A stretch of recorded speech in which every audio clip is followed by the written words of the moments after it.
আল্লাহর কাছে ৬টা জিনিস কখনো চাইতে ভুলবেন না। যখনই আপনি দোয়া করবেন তখনই এই ৬টা জিনিস চাইবেন। যখনই আপনি চলবেন, উঠবেন, বসবেন, তখনই এই ৬টা জিনিস আপনি চাইবেন। কারণ এই ৬টা জিনিস যদি কোনো ব্যক্তি পেয়ে যায়, তার জীবনে আর কিচ্ছু দরকার নাই এবং আখিরাতেও আর কিছু দরকার নাই। মানে এই ৬টা কাজ দুনিয়া এবং আখিরাতে সফল হওয়ার জন্য তার জন্য যথেষ্ট। এই জন্য আপনি সবসময় উঠতে, বসতে, চলতে, ফিরতে এই ৬টা জিনিস আপনি চাইবেন। ১ নম্বরে আল্লাহর কাছ থেকে আপনি সুস্থতা চেয়ে নেবেন। সুস্থতা, শারীরিক সুস্থতা। শারীরিক সুস্থতা যে কত বড় নিয়ামত, এটা মানুষ অসুস্থ না হলে বোঝে না। মুসা আলাইহিস সালাম একবার আল্লাহকে জিজ্ঞাসা করেছিলেন, আল্লাহ, আমি যদি আল্লাহ হতাম আর তুমি যদি মুসা হতে, কি চাইতে বলো? আল্লাহ বলে, মুসা, এটা কখনো সম্ভব নয়। বললেন, আল্লাহ, সম্ভব নয় আমিও জানি, কিন্তু বলো কি চাইতে তুমি? আল্লাহ বলছে, আমি তখন তোমার কাছে চাইতাম শারীরিক সুস্থতা। মুসা আলাইহিস সালাম বলছে, আল্লাহ, আমি তাহলে তোমার কাছে শারীরিক সুস্থতা চাই, কারণ কি চাইতে হয়, কি উত্তম চাওয়া, এটা আমি জানতাম না।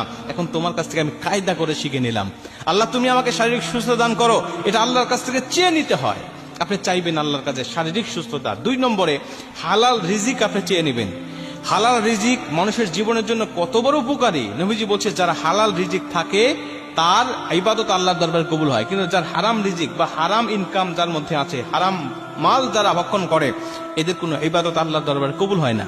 আর হালাল রিজিক দুনিয়াতেও মানুষকে সুখময়, শান্তিময় জীবন দেয় এবং পরকালেও আল্লাহ পাকের জান্নাত সে পেয়ে যায়। এজন্য হালাল রিজিক ইনকাম করার চেষ্টা করতে হবে এবং আল্লাহর কাছ থেকে চেয়ে নিতে হবে। এটা হলো ২ নম্বর। ৩ নম্বরে একটা নিরাপদ বাসস্থান আল্লাহর কাছ থেকে চেয়ে নিবে। নিরাপদ বাসস্থান কেন বলছি?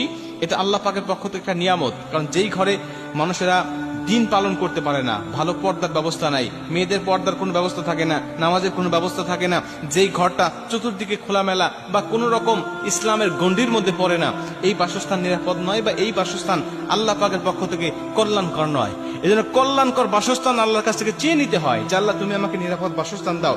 কারণ দুনিয়াতে থাকতে গেলে, দুনিয়াতে চলতে গেলে একটা নিরাপদ বাসস্থান মানুষের মৌলিক চাহিদার মধ্যে পড়ে এবং এটা খুব প্রয়োজনীয় একটা বিষয়। ৪ নম্বরে নেককার স্বামী অথবা স্ত্রী। সে যদি মেয়ে হয় তাহলে নেককার স্বামী চেয়ে নিবে, সে যদি ছেলে হয় তাহলে নেককার একজন স্ত্রী চেয়ে নিবে।